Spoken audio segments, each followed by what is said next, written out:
সবাইকে স্বাগত জানাচ্ছি আমাদের মাধ্যমিক জ্যামিতি কোর্সের আজকের লেকচারে। আমাদের আজকের লেকচার 6। গত লেকচারে আমরা বিপ্রতীপ কোণ এবং দুটি উপপাদ্য প্রমাণ করেছিলাম। আজ আমরা শুরু করব সমান্তরাল সরলরেখা। সমান্তরাল সরলরেখা কি জিনিস? আমরা সরলরেখা জানি। এখন যদি দুটি সরলরেখা থাকে এবং এমন হয় যে এই দুটি সরলরেখা অসীম থেকে শুরু হয়েছে, অসীমে গিয়ে শেষ হচ্ছে এবং এর মধ্যবর্তী পথে কোনো জায়গায় এরা কখনো মিলিত হয়নি, অর্থাৎ এদের মধ্যকার যে দূরত্ব, দুটি সরলরেখার মধ্যকার যে দূরত্ব, সেটা অসীম থেকে শুরু করে অসীম পর্যন্ত সবসময় একই থাকছে, তাহলে আমরা বলবো এই দুটি সরলরেখা পরস্পর সমান্তরাল। আমরা একটু চিত্রের মাধ্যমে দেখি। ধরি এবি একটি সরলরেখা এবং সিডি আরেকটি সরলরেখা। যদি এমন হয় যে এবি এর প্রত্যেকটি বিন্দু থেকে সিডি এর অনুরূপ বিন্দুর দূরত্ব, এই যে দূরত্বটা, ধরে নিই এটা এক্স, এই দূরত্বটা যে কোনো জায়গায় গেলে একই থাকছে, অর্থাৎ আমরা যে কোনো দুটি বিন্দু দূরত্ব যদি নেই তাহলে দূরত্ব হচ্ছে এক্স, এবং সেটা এইদিকে অসীমেও যা এক্স ছিল ওইদিকে অসীমেও এক্সই থাকবে। তাহলে আমরা বলবো এবি এবং সিডি পরস্পর সমান্তরাল সরলরেখা, এবং এটাকে প্রকাশ করা হয় এভাবে: এবি সমান্তরাল সিডি। দুটি সমান্তরাল সরলরেখা মাঝখানে দিয়ে প্রকাশ করা হয় যে এই দুটি সরলরেখা পরস্পর সমান্তরাল। এখন সমান্তরাল কোণের বেশ কিছু খুবই গুরুত্বপূর্ণ এবং বেশ মজার কিছু বৈশিষ্ট্য আছে, ওগুলো আমরা একটু দেখব।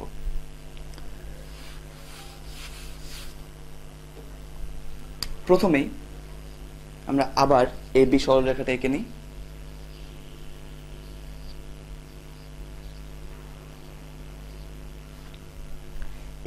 এবি এবং সিডি পরস্পর সমান্তরাল সরলরেখা। এখন যদি অন্য একটি তৃতীয় সরলরেখা এদেরকে ছেদ করে, অর্থাৎ এদের দুজনের মধ্য দিয়েই যদি যায়, ধরে নিই সরলরেখাটা এটা ই এফ, তাহলে ই এফ সরলরেখাটি এবি কেও ছেদ করেছে, সিডি কেও ছেদ করেছে। আমরা ছেদবিন্দুগুলোর নাম দিয়ে দিই। ধরি এই বিন্দুর নাম পি, এই বিন্দুর নাম কিউ, তোমরা যে কোনো নাম দিতে পারো। তাহলে এবি সরলরেখাকে ছেদ করেছে পি বিন্দুতে, সিডি সরলরেখাকে ছেদ করেছে কিউ বিন্দুতে এই ইএফ সরলরেখাটি। তাহলে ইএফ হলো এবি এবং সিডি এর ছেদক, অর্থাৎ এটি এবি এবং সিডি উভয়কে ছেদ করেছে। আমাদের আগের লেকচারগুলো থেকে তোমরা জানো যে একটি সরলরেখা অন্য একটি সরলরেখাকে ছেদ করলে সেখানে বেশ কিছু কোণ তৈরি হয়। তাহলে একইভাবে এখানেও বেশ কিছু কোণ তৈরি হবে। তাহলে যখন ইএফ সরলরেখাটি এবি কে পি বিন্দুতে ছেদ করলো, আমরা এখানে 4টা কোণ পেলাম। কোণ 1 নাম দিলাম, কোণ 2, কোণ 3, কোণ 4। আবার এই একই ইএফ সরলরেখা সিডি কে কিউ বিন্দুতে ছেদ করেছে, তাহলে এখানে কোণ 5, 6, 7 এবং 8।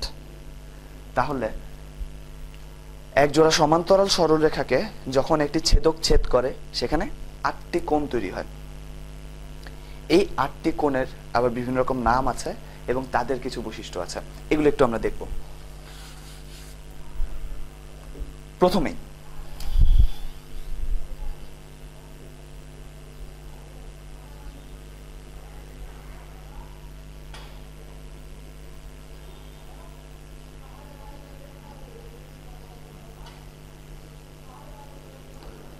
অনুরূপ কোণ। অনুরূপ কোণ কি জিনিস? দুটি সমান্তরাল সরলরেখাকে একটি ছেদক ছেদ করলে ছেদকের একই পাশে এবং সরলরেখা দ্বয়ের একই দিকে অবস্থিত কোণগুলোকে পরস্পরের অনুরূপ কোণ বলা হয়। কথাটা যদি বোঝা যায়নি, আমরা একটু দেখি। এখানে দেখব ইএফ সরলরেখার একই দিকে, তার মানে হয় এই দিকে, ডান দিকে অথবা বাম দিকে। সরলরেখা দ্বয়ের একই দিকে, তাহলে ধরে নিই ইএফ এর ডান দিকে মানে এদিকে, এবি সরলরেখার নিচের দিকে, তার মানে 4 নাম্বার কোণ। তাহলে সিডি সরলরেখার কোন কোণটা নিব? এই 8 নাম্বার কোণটা, তাই না? আমরা কিউটা একটু এখানে লিখি বাইরে। এই 8 নাম্বার কোণটা কেন? 4 এবং 8 খেয়াল করো, ইএফ সরলরেখার একই দিকে আছে, আবার 4 হচ্ছে এবি এর নিচের দিকে এবং 8 হচ্ছে সিডি এর নিচের দিকে, অর্থাৎ সমান্তরাল সরলরেখা দ্বয়ের একই দিকে অবস্থিত। তাহলে 4 এবং 8 পরস্পর অনুরূপ কোণ। তোমরা অনুরূপ শব্দটির অর্থ জানো, একই রকম। এরা প্রায় একই রকম দেখতে দুটি কোণ। তাহলে আমরা অনুরূপ কোণের সংজ্ঞা দেখলাম এবং একটা উদাহরণ দেখলাম, 4 এবং 8 পরস্পর অনুরূপ কোণ। এখন প্রশ্ন হচ্ছে, এরকম কয়টি অনুরূপ কোণ আছে? এখানে মোট কোণ আছে 8টি, তার মানে 4 জোড়া অনুরূপ কোণ হতে পারে। কি কি? একটা আমরা দেখালাম 4 আর 8, আর একটা খুব সহজেই বের করা যায়, ইএফ এর ডান দিকে আবারও, কিন্তু এবার নিব এবি এবং সিডি এর উপরের দিকের কোণ। তাহলে এবি এর উপরের দিকের কোণ এই 2 নম্বর কোণটি, এবং সিডি এর উপরের দিকের কোণ, তার মানে 6 নাম্বার কোণটি। তাহলে এরা পরস্পর অনুরূপ কোণ। 2 এবং 6 পরস্পর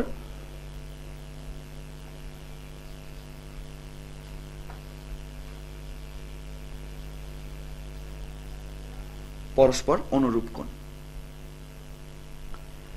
তাহলে 2 জোড়া পেলাম, আর 2 জোড়া কি কি হতে পারে এটা তোমাদের জন্য থাকলো। তোমরা এখান থেকে দেখে বুঝে নাও যে 4 জোড়া অনুরূপ কোণ কোনগুলো।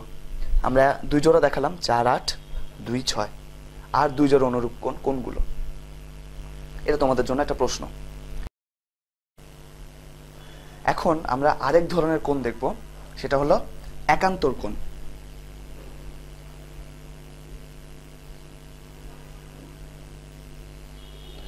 একান্তর কোণ কি?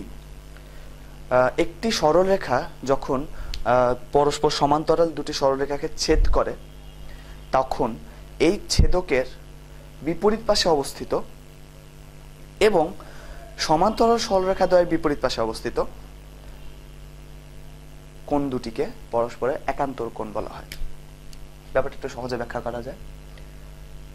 ইএফ ছেদকের বিপরীত পাশে অবস্থিত, অর্থাৎ একটি কোণ ডান দিকে হবে, একটি কোণ বাম দিকে হবে, এবং পরস্পর সমান্তরাল সরলরেখা দ্বয়ের বিপরীত পাশে অবস্থিত। তাহলে এবি এর নিচের দিকে 3 নাম্বার কোণটি এবং সিডি এর উপরের দিকে 6 নাম্বার কোণটি, এরা হচ্ছে পরস্পর একান্তর কোণ। তাহলে আমরা বলি 3 এবং 6 পরস্পর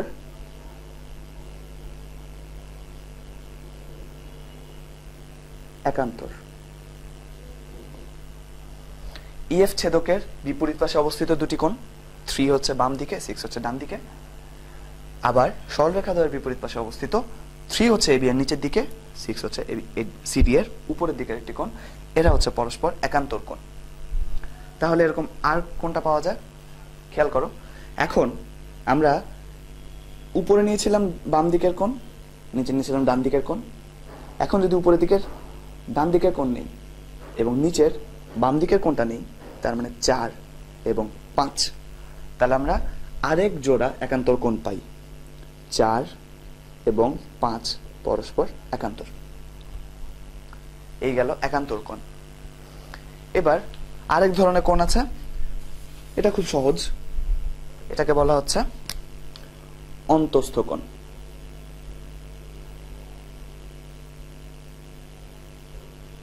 অন্তস্থ মানে ভেতরের, তার মানে ভেতরের দিকে যে কোণগুলো আছে তারাই হচ্ছে অন্তস্থ কোণ।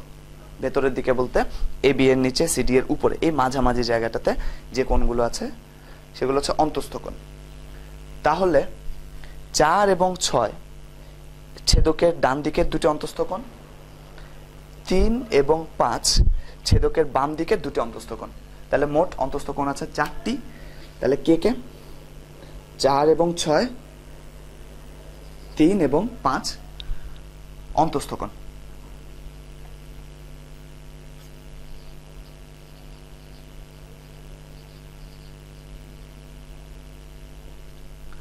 এই দুটি হলো ছেদকের ডান দিকের, এই দুটি হলো ছেদকের বাম দিকের।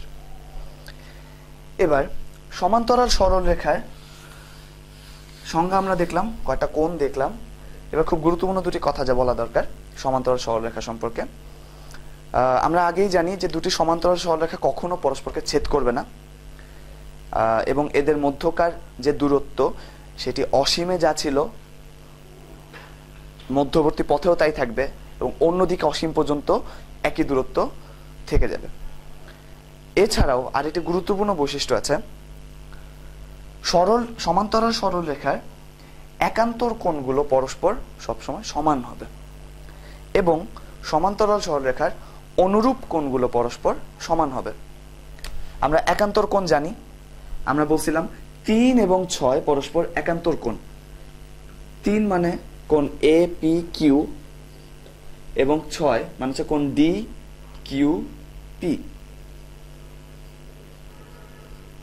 এই দুটি কোণ পরস্পরের একান্তর, এটা আমরা বলেছিলাম। এখন আমরা বলবো এই দুটি কোণ যেহেতু পরস্পরের একান্তর কোণ তারা অবশ্যই সমান। তাহলে অন্য যে দুটি একান্তর কোণ পেয়েছিলাম যেগুলো হচ্ছে বিপি কিউ এবং সি কিউ পি, এরাও যেহেতু একান্তর কোণ তারা পরস্পর সমান।